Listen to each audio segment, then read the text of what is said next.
Hello students, today we will start our new chapter, chapter second, polynomials of class 9, है ना, of NCERT book। तो इसमें देखिए आप, इसमें सबसे पहला हम पढ़ेंगे पॉलिनोमियल इन वन वेरिएबल, है ना। तो एक वेरिएबल क्या होता है, वन वेरिएबल समझेंगे, है ना, टू वेरिएबल समझेंगे, ये सब उसके definition and it's related terms देखेंगे। इससे पहले आपने जो है एक्सप्रेशंस अपना सॉल्व करे होंगे। आपने प्रीवियस क्लासेस में एक्सप्रेशंस का एडिशन, सब्ट्रैक्शन, मल्टीप्लिकेशन ये सब पढ़ा होगा। जो लाइक टर्म्स अनलाइक टर्म्स वाला कंसेप्ट है वो आपने सब अप्लाई किया होगा और अपने क्वेश्चन सॉल्व किए होंगे, है ना। अब हम करेंगे यहाँ पे उसी का थोड़ा सा एक्सपेंड, थोड़ा हाई लेवल।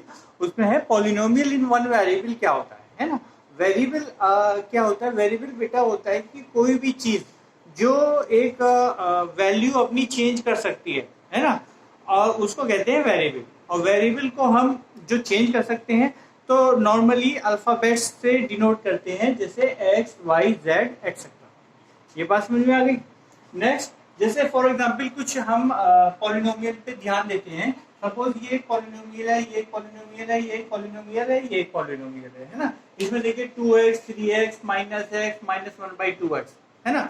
तो इन सारे एक्सप्रेशंस में आप देखोगे कि हर एक्सप्रेशन इस फॉर्म का है। इस फॉर्म का मतलब एक कांस्टेंट है और उसके बाद x से मल्टीप्लाई हो रहा है ना। तो कांस्टेंट क्या है? देखो, जैसे ये कांस्टेंट है, ये और x से मल्टीप्लाई हो रहा है। इस टर्म में ये कांस्टेंट है, x से मल्टीप्लाई हो रहा है। इस टर्म में माइनस, और जब कुछ नहीं लिखा होता है तो 1 एज्यूम करते हैं, तो इसमें -1 एक कांस्टेंट हो गया और x इसका वेरिएबल हो गया। सिमिलरली इसमें -1/2 कांस्टेंट और x वेरिएबल, है ना। तो सारी देखिए ये आपका कांस्टेंट इनटू सम वेरिएबल होता है ना। ये बात समझ में आ गई। अब वेरिएबल का हम एप्लीकेशन भी देख लेते हैं कि ये वेरिएबल हमारे काम कहाँ आता है, ठीक है। फॉर एग्जांपल, जैसे ये आपने पैरामीटर लिया, ये स्क्वायर है, स्क्वायर का पैरामीटर लेना था, तो ये 3 साइड है इसकी, तो हम पैरामीटर क्या होता है 4 × 3, है ना, क्योंकि इसकी 3 साइड दे रखी है, 12 आ गया, है ना। इसका अगर हम जनरल फॉर्मूला आपने जो याद किया होगा, जनरल फॉर्मूला क्या है? 4 × साइड। स्क्वायर के पैरामीटर का फॉर्मूला क्या याद किया है? 4 × साइड। अब साइड जो भी हो, अगर साइड की वैल्यू हम रख देंगे इसमें, तो हमारा पैरामीटर उस स्क्वायर के लिए आ जाएगा। जैसे आपका ये 3 का था तो आपका 12 आ गया। अब हम एक स्क्वायर ले लेते हैं 4 वाला, तो इसको भी 4 × साइड, तो 4 × 4 कर देंगे तो 16 आ जाएगा। तो ये जो हम कर रहे हैं, जो हम 3, 4, जो हमारी जिस स्क्वायर की जो साइड है वो रख रहे हैं ना। अब वो क्या होगी, क्योंकि वेरिएबल है, कभी स्क्वायर आपका छोटा आ सकता है, कभी स्क्वायर बड़ा आ सकता है, तो वेरिएबल स्क्वायर हो गया, है ना। तो आपको एक फॉर्मूला चाहिए, जनरल फॉर्मूला हो गया 4 × साइड। अब साइड वेरिएबल है, छोटा स्क्वायर लोगे तो छोटी साइड आएगी, बड़ा स्क्वायर लोगे तो बड़ी साइड आएगी। तो ये वेरिएबल हो गया ना, जो चेंज कर सकता है, जो अपनी वैल्यू चेंज कर सकता है वो होता है वेरिएबल, है ना। और जो चेंज नहीं कर सकता, जैसे 4 है, तो चाहे बड़ा हो स्क्वायर या छोटा हो, आपका 4 × साइड ही लिया जाएगा, है ना। तो साइड क्या हो गई? वेरिएबल। 4 क्या हो गया? कांस्टेंट। ये ध्यान रखना, है ना। और फॉर्मूला बन गया हमारा 4x। तो ये भी हमारा एक पॉलिनोमियल इन वन वेरिएबल बन गया, क्योंकि वेरिएबल कितना है? एक x, ओनली x, एक ही वेरिएबल है ना। तो और ये पॉलिनोमियल भी है, क्यों? क्योंकि इस फॉर्म का है, कांस्टेंट इनटू x, है ना। ये बात समझ में आई आपको। नेक्स्ट, आपका पॉलिनोमियल इन वन वेरिएबल के लिए कंडीशन क्या है? 2 कंडीशन आपको ध्यान रखने पड़ेंगे कि कोई भी एक्सप्रेशन को आप पॉलिनोमियल इन वन वेरिएबल कब कहोगे। एक तो पहले सिंपल ही है, वन वेरिएबल का मतलब या तो x, y, z कुछ भी हो, लेकिन एक ही होना चाहिए पूरे एक्सप्रेशन में। पूरे एक्सप्रेशन में आपके सिर्फ एक टर्म होनी चाहिए, x है तो x ही रहनी चाहिए, y है तो y, क्योंकि वन वेरिएबल वाला बात कर रहे हैं, है ना। Polynomial in one variable. अब वो पॉलिनोमियल कब कहा जाएगा? पॉलिनोमियल तब कहा जाएगा जब उसके एक्सपोनेंट, जो वेरिएबल है उसके एक्सपोनेंट आपके सिर्फ और सिर्फ होल नंबर्स होंगे। ठीक है, ये बात समझ आ गया। होल नंबर्स होने चाहिए, ये ध्यान रखना। होल नंबर्स का मतलब क्या है, जैसे आपका एस की पावर, ये आपका एक पॉलिनोमियल है, क्यों, वन वेरिएबल है, और अभी हम पॉलिनोमियल, इसको दोनों कंडीशन सेटिस्फाई करेगा तभी हम इसको पॉलिनोमियल कहेंगे। तो देखो वेरिएबल तो एक एक है, इसका मतलब ये वाली कंडीशन सेटिस्फाई हो गई। दूसरी कंडीशन सेटिस्फाई करने के लिए जो एक्स वेरिएबल है, क्योंकि इसमें एक्स वेरिएबल है, उसके सारे होल नंबर्स का एक्सपोनेंट होने चाहिए। ये एक टर्म है, एक टर्म कही जाती है ना, और ये इस टर्म का एक्सपोनेंट क्या है, 3, which is a whole number. Next आपकी ये टर्म है, इसका एक्सपोनेंट क्या है, 2, ये आपकी नेक्स्ट टर्म है, अनदर टर्म है, इसका एक्सपोनेंट क्या है, कुछ नहीं लिखा हुआ तो आप 1 एज्यूम करते हो, ठीक है। और ये आपका कुछ नहीं दे रखा तो एक्स की पावर 0, ये भी एक का एक्स की पावर 0 भी आपका होल नंबर होता है। तो देयरफॉर ये भी आपका, देखो सारे एक्सपोनेंट आपके जो हैं वो क्या हो गए, होल नंबर हो गए। देयरफॉर आपके ये जो कहलाएगा, ये पॉलिनोमियल इन वन वेरिएबल कहलाएगा। सिमिलरली इसमें भी आप देख सकते हो, वेरिएबल आपका एक ही है t, अगर 4 नंबर है दे रखा है तो आप इसको t की पावर 0 मानोगे, ठीक है, t की पावर 0, क्योंकि t किसी भी चीज की पावर 0 1 होती है, तो t की पावर 0 1, तो आपका ये देखिए t की पावर 2, एक्सपोनेंट 2 आ रहा है और एक्सपोनेंट 0 आ रहा है, तो दोनों होल नंबर है। Therefore this is also a polynomial in one variable, ठीक है। और एक चीज और आपको कोफिशिएंट्स और बता दी, टर्म्स तो बता दी कि ये एक टर्म है, इस एक्सप्रेशन में ये एक टर्म है। नेक्स्ट अगर ये एक्सप्रेशन है आपका, ये पॉलिनोमियल है, तो इसका ये एक टर्म है और इसकी 5y दूसरी टर्म है, ठीक है, ये बात समझ आइए। और आप देखिए एक चीज और ध्यान में देखने वाली है, हर टर्म का आपका एक कोफिशिएंट होता है, मींस जैसे टी स्क्वायर है, इसके आगे 1, अगर कुछ नहीं लिखा हुआ तो 1 इसका कोफिशिएंट माना जाएगा, ठीक है। टी स्क्वायर 0 का कोफिशिएंट क्या है, 4, ठीक है। वाई स्क्वायर का कोफिशिएंट कितना है, 3, वाई का कोफिशिएंट कितना है, 5।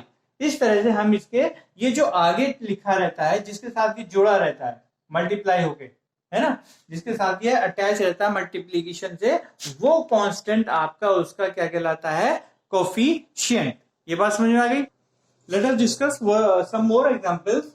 कि आपका ये देखिए बेटा, √x+3 है ना, ये आपका कोई पॉलिनोमियल है, पॉलिनोमियल तो नहीं कहेंगे क्योंकि अभी ये हम क्राइटेरिया में हमने चेक नहीं करा इसको, तो ये कोई टर्म है, एक्सप्रेशन है ना। इस एक्सप्रेशन को देखते हैं ये पॉलिनोमियल इन वन वेरिएबल है कि नहीं है ना। तो देखिए फर्स्ट कंडीशन तो हमारी सेटिस्फाई कर रहा है कि आपका वन वेरिएबल होना चाहिए, जो हमारा x है इसमें, ठीक है, फर्स्ट हो गया। लेकिन सेकंड में क्या है, होल नंबर होनी चाहिए सारे पॉलिनोमियल की, सारी टर्म्स की एक्सपोनेंट, जो आपका वेरिएबल है उसके सारे एक्सपोनेंट आपका होल नंबर होने चाहिए। अब देखिए ये √x है, तो इसका ऐसी पावर 1/2 लिख सकते हैं, है ना, क्योंकि √ को पावर 1/2 होती है, तो 1/2 is not a whole number, therefore it is not a polynomial. Similarly इस एग्जांपल में देखिए y की पावर क्यूब रूट है, तो ये y की पावर 1/3 लिखा जा सकता है, देयरफॉर इसको भी हम कहेंगे कि ये आपका देखिए it is not a whole number, therefore it is not a polynomial in one variable, ठीक है। नेक्स्ट आपका अगर कोई जस्ट पूछे ये बताइए 2 आपका पॉलिनोमियल है कि नहीं है, खाली 2 लिख दे, तो ये भी आपका पॉलिनोमियल कहा जाएगा। क्यों, क्योंकि ये पॉलिनोमियल ऐसी पावर 0 हो सकता है ना, वेरिएबल तो आगे दिख नहीं रहा वो, लेकिन लिखा हुआ नहीं है, बट x की पावर 0 आप अज्यूम कर सकते हो, देयरफॉर ये आपका जो है पॉलिनोमियल काउंट होगा, ठीक है, क्योंकि वन वेरिएबल है ना, और इसकी पावर एक्सपोनेंट जो है होल नंबर है, therefore it will be counted as polynomial in one variable. But such special types of polynomials are called constant polynomials, ये इनके लिए नया टर्म दे देते हैं, कांस्टेंट पॉलिनोमियल्स, अंडरस्टूड। और एक अगर खाली 0 हो, कोई टर्म है आपकी 0 है, आपको लिख दिया कि ये आप बताइए 0 लिख दिया आपको, 0 है, अब बताइए ये आपका पॉलिनोमियल है कि नहीं है, ये भी आपका पॉलिनोमियल है, क्योंकि 0 एस की पावर 0 लिख सकते हैं, क्योंकि ये भी आपका पॉलिनोमियल इन वन वेरिएबल है, बट इसका एक स्पेशल नाम हम लिख देते हैं जीरो पॉलिनोमियल। ठीक हो गया बेटा, ये जीरो पॉलिनोमियल कहा जाता है। नेक्स्ट हम पढ़ेंगे बेटा कि आपका पॉलिनोमियल है, जैसे ये पॉलिनोमियल है ना, इसमें देखिए 1 2 3 4 टर्म्स थी। ये पॉलिनोमियल है आपका 1 और 2 टर्म है, इस पॉलिनोमियल में भी 2 टर्म्स है, इस पॉलिनोमियल में 1 टर्म है, ये तो पॉलिनोमियल ही नहीं थे, है ना। तो देखिए 1 2 4 इस तरह के टर्म्स आपके पॉलिनोमियल में आ सकती हैं। इनफैक्ट आपके इनफाइनाइट टर्म्स एक पॉलिनोमियल में आ सकती हैं, है ना। इनफाइनाइट टर्म से भी आपका एक पॉलिनोमियल बनेगा, ठीक है। तो डिपेंडिंग अपॉन आपका भी लेवल 9 का लेवल है, तो डिपेंडिंग अपॉन कितनी टर्म्स आपके पॉलिनोमियल में है हम उसको कैटेगराइज करते हैं। कैटेगराइज क्या करते हैं, मतलब मोनोमियल।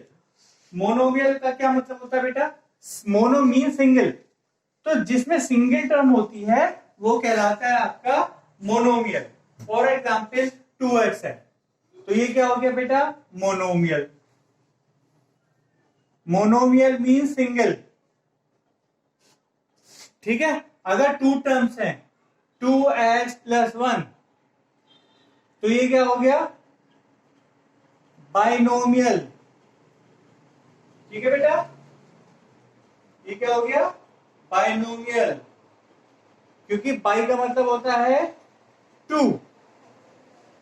अगर 3 टर्म्स हैं 2x² + x + 5, 3 टर्म्स हो गई है, तो इसको क्या कहते हैं, ट्राइनोमियल। ट्राइनोमियल, ट्राई मीन्स 3, है ना, 3 आपका है, तो ये आपका ट्राइनोमियल काउंट होगा, है ना। तो इस तरह से हम, है तो सब polynomial in one variable, but उसको भी एक नया नाम दे देते हैं। अगर सिंगल टर्म हो तो मोनोमियल, 2 टर्म हो बाइनोमियल, अदरवाइज ट्राइनोमियल। ये बात समझ में क्या। नेक्स्ट, इसकी कभी कभी क्वेश्चन में डिग्री भी पूछी जाती है, पॉलिनोमियल की डिग्री बताइए। डिग्री में क्या होता है, डिग्री समझ लीजिए, बहुत इंपॉर्टेंट है। जैसे आपका ये पॉलिनोमियल है, इसकी एक्स वेरिएबल है ना, ये एक्स वेरिएबल की सबसे हाईएस्ट जो पावर होगी, एक्सपोनेंट होगा, वो उसकी डिग्री कहलाएगा। ये सब बात समझ में आ गई। जैसे इसमें डिग्री कितनी हुई, 2, इसमें क्योंकि s इधर 1 है, s की पावर 0, तो आपको किस पे कंपेयर करना, 0 1 और 2, एक्सपोनेंट तो यही है। इसमें सबसे बड़ा कौन सा है, 2, देयरफॉर 2 इसकी डिग्री कही जाएगी। ये बात समझ में आ गई। नेक्स्ट, आपका जैसे ये पॉलिनोमियल है, इसमें डिग्री कितनी है, क्योंकि इसमें s की पावर 1 सबसे बड़ी यही है, दूसरी 1 और 0, 2 ही ऑप्शन है आपके पास, तो सबसे बड़ी कौन सी है, 1, देयरफॉर इसकी डिग्री क्या हो गई, 1, ठीक है। इसकी डिग्री क्या हो गई, 1। अगर कोई एग्जाम्पल अगर पूछे आपकी 2, ये भी एक पॉलिनोमियल है, इसकी डिग्री क्या होगी, क्योंकि s की पावर 0 लिखोगे, डिग्री कितना हो जाएगी, 0, ठीक है। ये बात समझ में आ गई। तो कांस्टेंट पॉलिनोमियल की आपने देखा, कांस्टेंट पॉलिनोमियल की डिग्री कितनी आती है, 0, ठीक है। अब एक और पॉलिनोमियल बचा था, जीरो पॉलिनोमियल। जीरो पॉलिनोमियल अगर है आपका, जीरो पॉलिनोमियल, इसकी डिग्री डिफाइंड नहीं होती है, ये आप लिख देना, it's degree is not defined. ये बात समझ में आ गई बेटा। तो हाँ, एक चीज और बतानी रहेगी आपको, अगर डिग्री 1 है, जैसे ये डिग्री 1 है, इसकी डिग्री 1 है, तो ये कहलाता है लीनियर पॉलिनोमियल। एक तरह की और क्लासिफिकेशन आपकी आ जाती है डिपेंडिंग अपॉन डिग्री। डिग्री पे डिपेंड करके, जैसे ये क्लासिफिकेशन किस बेसिस पे थी, नंबर ऑफ टर्म्स के बेसिस पे, कितनी टर्म्स आ रही है, 1 2 टर्म्स आ रही हैं बाइनोमियल, ठीक है। ये बात समझ में आ गई। तो इसमें 3 टर्म आ रही हैं, तो ट्राइनोमियल, नंबर ऑफ टर्म्स के बेसिस पे क्लासिफिकेशन थी। तो नंबर ऑफ टर्म्स के बेसिस पे क्लासिफिकेशन का मतलब बाइनोमियल, मोनोमियल, ट्राइनोमियल, है ना, इस तरह की क्लासिफिकेशन आएगी। लेकिन डिग्री के रेस्पेक्ट में भी एक तरह की क्लासिफिकेशन होती है। अगर डिग्री 1 है तो लीनियर, है ना, लीनियर। अगर आपका डिग्री 2 है, डिग्री 2 इसमें आई थी, तो ये कहलाएगा क्वाड्रेटिक, सॉरी ये कहलाएगा क्वाड्रेटिक, ये बात समझ में आ गया। और डिग्री अगर 3 है तो वो कहलाता है क्यूबिक। जैसे आपको फॉर एग्जाम्पल 3s³ प्लस 5 है ना, ये छोटा सा ले लिया हमने। इसकी देखो नंबर ऑफ टर्म्स के हिसाब से तो ये क्या है, नंबर ऑफ टर्म्स के हिसाब से जो है 2 ये हो गया बायनोमियल है ना, और डिग्री के हिसाब से ये हो गया क्यूबिक। डिग्री के हिसाब से ये क्यूबिक हो गया और टर्म्स के हिसाब से ये हो गया बायनोमियल। ठीक है, I hope you understand the concept behind this chapter, and now I will go on the exercise part. Thank you and have a nice day.